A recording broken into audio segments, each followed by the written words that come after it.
अभी हाल फिलहाल में जो चुनाव से जुड़ी जो एक कहानी घटना आई, उसको भी थोड़ा फलक पे पढ़ लीजिएगा। आप बता सकते हैं कि सुप्रीम कोर्ट ने मेयर के चुनाव को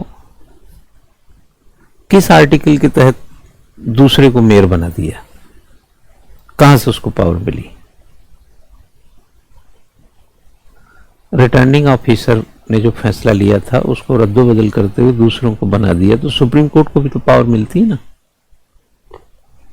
हाँ बेटा, कोई आइडिया नहीं। आप कभी भी जब संविधान पढ़े होंगे तो आर्टिकल 142 मिलता है संविधान के भीतर। सुप्रीम कोर्ट पढ़ते समय आर्टिकल 124 से 147 है ना।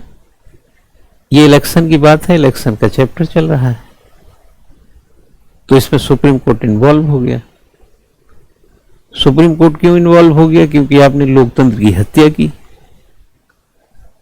तो सुप्रीम कोर्ट ने उसके फैसले को पलट दिया, ऊपर से 340 क्रिमिनल चार्जेस में उसको लपेट दिया। किसको? जैसे तथ्य गलत देना, झूठ बोलना अदालत में, वो रिटर्निंग ऑफिसर को। ये तो सुप्रीम कोर्ट के, ये तो लॉ की प्रोसीडिंग है, वो तो उसमें कोई दुविधा नहीं है। लेकिन सुप्रीम कोर्ट को ये पावर कहां से मिला कि भाई सुप्रीम कोर्ट ये भी कह सकता था कि जाइए री इलेक्शन कराइए।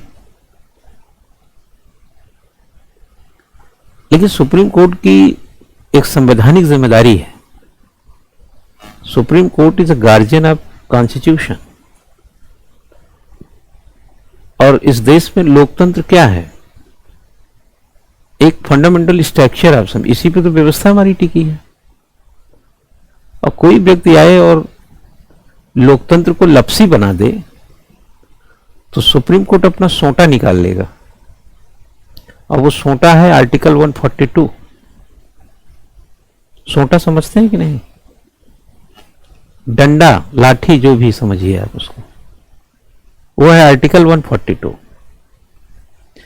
142 दरअसल क्या होता है कि बहुत सारे केसेस ऐसे होते हैं, इसको एक प्रकार से कंप्लीट जस्टिस कहा जाता है 142 को।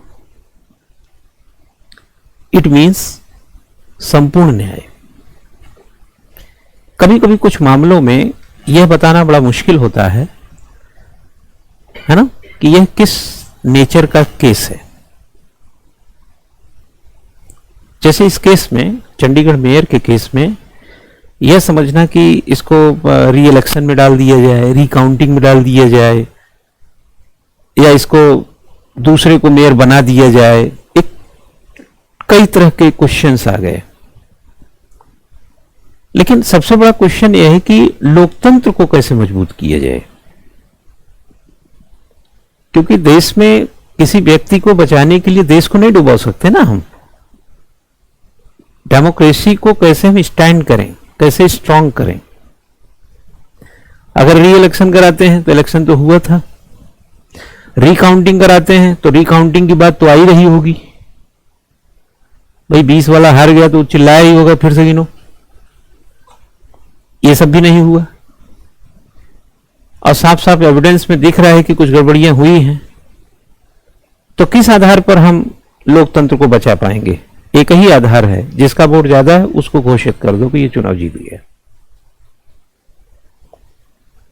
तो सुप्रीम कोर्ट ने वो फैसला लिया जो लोकतंत्र को स्ट्रांग करता है, लोकतंत्र को मजबूत करता है, और एक्शन उनके खिलाफ लिया जो लोकतंत्र को कमजोर करते हैं। और अदालत में चीफ जस्टिस के सामने अनाप शनाप बोल रहे हैं तो आपको 340 में रगड़ेगा भी, वो तो क्रिमिनल चार्जेस लगा देंगे। तो ये, लेकिन जब ऐसी कोई असुविधा आती है, आर्टिकल 142 का मतलब होता है कंप्लीट जस्टिस। कभी कभी ये फाइल में पन्ना रखें कि उस फाइल में रखें, इसमें उसका डिसीजन हम लेंगे कि इसको इस फाइल में रखो। अयोध्या के मामले में, जो अयोध्या का मामला आया था, मंदिर का मसला आया था ना, मंदिर वाला, अरे 2019 में फैसला नहीं दिया सुप्रीम कोर्ट ने।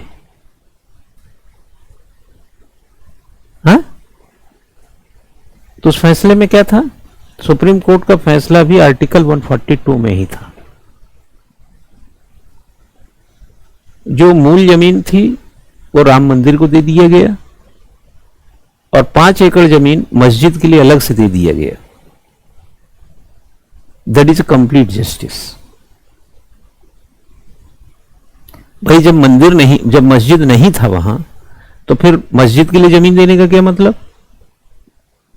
भाई ये फैसला होना था ना, या तो वो जगह मंदिर की है या मस्जिद की है, लेकिन ये पता चला कि ये मंदिर की जगह है। लेकिन संपूर्ण न्याय की दृष्टि से देखें तो 5 एकड़ जो लैंड मस्जिद के लिए दिया गया, आर्टिकल 142 में सुप्रीम कोर्ट का लिया गया ये फैसला कंप्लीट जस्टिस है। ठीक है। राइट टू एजुकेशन, यही आर्टिकल 142 था।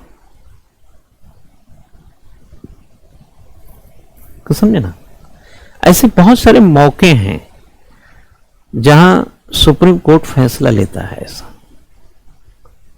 तो आर्टिकल 142 चंडीगढ़ के मेयर में इंप्लीमेंट हुआ।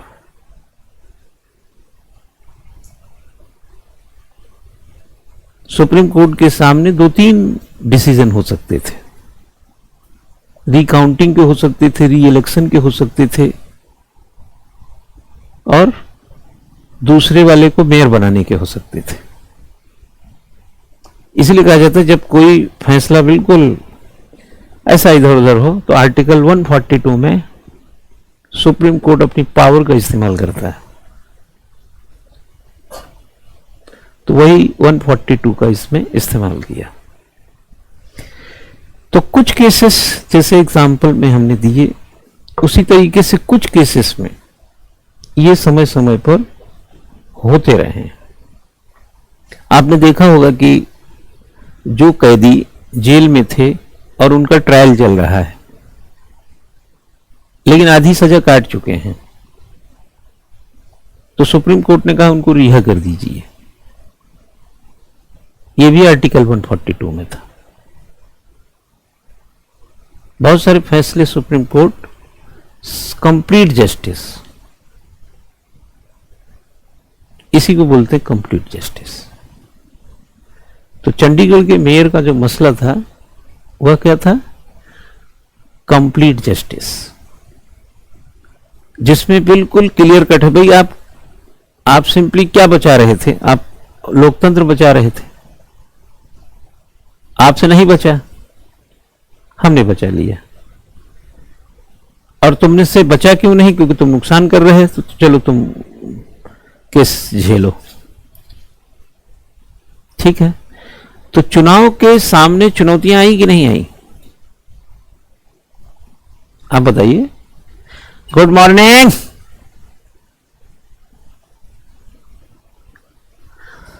उनको ये ना लगे कि भाई मंदिर तो दे दिए, मस्जिद दिए ही नहीं हमें, विद्यार्थी को महसूस ना हो कि उधर घर में बैठा है बेचारा, वो भी खोल घाल के। ये सब ठीक से पढ़ने वाले हैं जो गुड मॉर्निंग लिख रहे हैं। आवाज बच्चा लड़खड़ाएगा तो बता देना, ठीक है। तो चुनाव के सामने चुनौती आई कि नहीं आई? हाँ, एक वदना सा छोटा सा 50 ग्राम का चुनाव था चंडीगढ़ का मेयर का, उसी में चैलेंज आ गया यार। चुनौती आई। What do mean challenge? Challenge अपनी किस्म की एक बनी बनाई समस्या, या तो समस्या है या तो समस्या क्रिएट की गई, मतलब चैलेंज किसी न किसी रूप में आ गया। तो सॉल्यूशन चाहिए ना, उसका समाधान चाहिए। तो उस समाधान के लिए क्या किया आपने? यही सुप्रीम कोर्ट, हाई कोर्ट, यही सब होता है। और उसका समाधान 20 फरवरी को हो भी गया। 30 जनवरी का मसला था, 20 फरवरी को समाधान हो गया।